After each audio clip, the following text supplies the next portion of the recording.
Hadapi kenyataan dan bongkar kapasitas negaranya. Menteri Pertahanan Malaysia akui kekuatan militernya jauh lebih lemah dari Indonesia. Ini memalukan bagi kami. Pada tahun 2018 lalu, Malaysia sedang mengalami keterpurukan. Hutang negara yang menumpuk membuat beberapa fasilitas menjadi tak berfungsi maksimal. Bahkan Menteri Pertahanan Malaysia sampai harus tanggung malu akui negaranya punya kekuatan militer terlemah se-Asia Tenggara. Menteri Pertahanan Malaysia Haji Muhammad bin Sabu atau akrab dipanggil Mat Sabu mengadakan pertemuan dengan Dewan Rakyat Malaysia. Dikutip dari nst.com, dalam pertemuan itu Kementerian Pertahanan Malaysia dipimpin Mat Sabu dicecar perihal aset pertahanan negara oleh para wakil rakyat. Mat Sabu pun menjawab dengan keadaan sebenarnya militer Malaysia di tahun 2018 saat itu.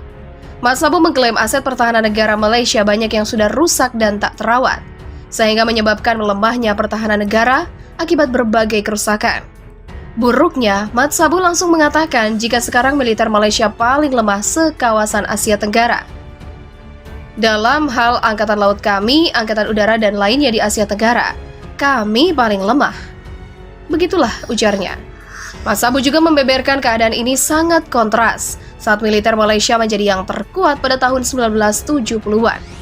Namun sekarang keadaan berbanding terbalik 180 derajat. Militer Malaysia lemah bahkan jika dibandingkan dengan negara Laos sekalipun. Militer Vietnam jauh di depan, Indonesia berada di atas kita, sementara Malaysia menjadi yang terendah. Mat Sabu berkata hal ini memalukan bagi Malaysia. Akan tetapi Mat Sabu berjanji akan bekerja keras untuk membuat militer Malaysia kuat seperti sedia kala lagi. Bukan hanya itu, Mat Sabu juga meminta Dewan Rakyat menganggarkan dana lebih untuk Angkatan Bersenjata Malaysia. Contohnya saat Angkatan Udara Malaysia meminta dana 1,8 miliar ringgit untuk pemeliharaan jet Sukhoi mereka. Semua aset ini sudah tua dan perlu banyak alokasi dana untuk memperbaikinya. Saya bisa menyalahkan pemerintah sebelumnya, tetapi itu tidak akan menyelesaikan masalah apapun. Begitulah tugasnya.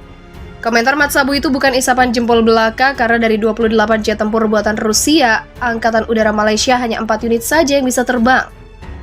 Pernyataan Mat Sabu ini mendapat sanggahan yang justru datang dari Kementerian Pertahanan Malaysia sendiri. Humas Kementerian Pertahanan Malaysia Amin Iskandar mengklarifikasi jika pernyataan Mat Sabu hanyalah istilah dan tidak berarti militer Malaysia benar-benar lemah se-Asia Tenggara. Angkatan bersenjata siap untuk mempertahankan kedaulatan negara dari segala ancaman dan invasi. Namun ada kebutuhan untuk angkatan bersenjata memperkuat aset militernya sehingga mereka tetap mengikuti teknologi terbaru dan kebutuhan saat ini. Begitulah kata Amin dalam pernyataan singkat. Berdasarkan itu semua, sadar atau tidak, sebenarnya negeri jiran sendiri menggantungkan masa depan militernya dari Indonesia. Buktinya, mulai dari seragam hingga kendaraan tempurnya pun banyak yang buatan bumi pertiwi. Bukan lagi sebuah rahasia mengenai kemampuan Indonesia dalam menciptakan seragam militer dengan kualitas terbaik. Tidak tanggung-tanggung, bahkan sekelas negara maju seperti Jerman dan Inggris pun sering belanja ke Indonesia. Pasalnya selain memang murah, baju milik Indonesia ini memang sudah diuji berkali-kali di sana. Rupanya hal ini pula yang terjadi pada tetangga kita Malaysia. Pasalnya tanpa seragam anti-bom produksi Sritex ini, bisa dipastikan sekarang mereka kebingungan mencari produsen baju militer. Tidak hanya pasukan biasa, bahkan sekelas huru-hara dan pasukan khusus pun memakai produk buatan Indonesia. Selanjutnya, negeri jiran diam-diam doyan beli kapal perang buatan Indonesia. PT PAL Indonesia ternyata berkali-kali kebanjiran rezeki nomplok karena dapat orderan untuk membuat kapal perang oleh Malaysia. Usut punya usut, ini bukan kali pertama negeri jiran meminta perusahaan ini membuatkan alutsista.